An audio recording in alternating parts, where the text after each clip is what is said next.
Hi friends, welcome to my channel. இன்றைக்கி நம்ம சேனலில் 11th ஸ்டாண்டர்ட் நியூ தமிழ் புக்கில் இருக்கக்கூடிய ஆபிரகாம் பண்டிதரை பற்றின சில குறிப்புகளை பார்க்கலாம். தமிழிசை இயக்கத்தின் தந்தை அப்படின்னு புகழப்படுபவர் யார் அப்படின்னா ஆபிரகாம் பண்டிதர். இவர் தென்காசிக்கு அருகில் சாம்பவர் வடகரை அப்படின்ற ஊரில் பிறந்தார். இளமையிலே புகைப்படக்கலை, அச்சுக்கலை, சோதிடம், மருத்துவம், இசை ஆகியவற்றில் சிறந்து விளங்கினார். அடுத்து திண்டுக்கல்லில் ஆசிரியராக பணியாற்றிய போது சித்த மருத்துவத்தில் சீரிய அறிவு பெற்றதால் மக்கள் இவரை பண்டுவர், அதாவது மருத்துவர் என்று அழைத்தனர். யார் அப்படின்னா ஆபிரகாம் பண்டிதர். சில ஆண்டுகள் பணியாற்றிய பின்பு அதை விடுத்து முழுமையாக சித்த மருத்துவத்தில் கவனம் செலுத்தினார். தஞ்சையில் குடியேறினார். மக்கள் அவரை பண்டிதர் என்று அழைக்க தொடங்கினார். பண்டைய தமிழ் நூல்களை எல்லாம் ஆழ்ந்து கற்று சங்கீத வித்திய மகாஜன சபா என்ற அமைப்பை உருவாக்கியவர் யாருன்னா ஆபிரகாம் பண்டிதர். இதன் மூலமாக தனது சொந்த செலவிலேயே தமிழிசை மாநாடுகளை நடத்தினார் அப்படின்றாங்க. அனைத்து இந்திய அளவில் நடந்த இசை மாநாடுகளுக்கு சென்று உரையாற்றியவர் யார் அப்படின்னா ஆபிரகாம் பண்டிதர்.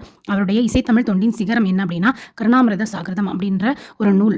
71 ஆண்டு வாழ்ந்து தமிழுக்கு தொண்டு செய்த ஆபிரகாம் பண்டிதர், அதாவது 71 வயசு வரை வாழ்ந்திருக்காரு ஆபிரகாம் பண்டிதர். இவருடைய காலம் பார்த்தீங்கன்னா 1859 1919 வரை. Thank you friends.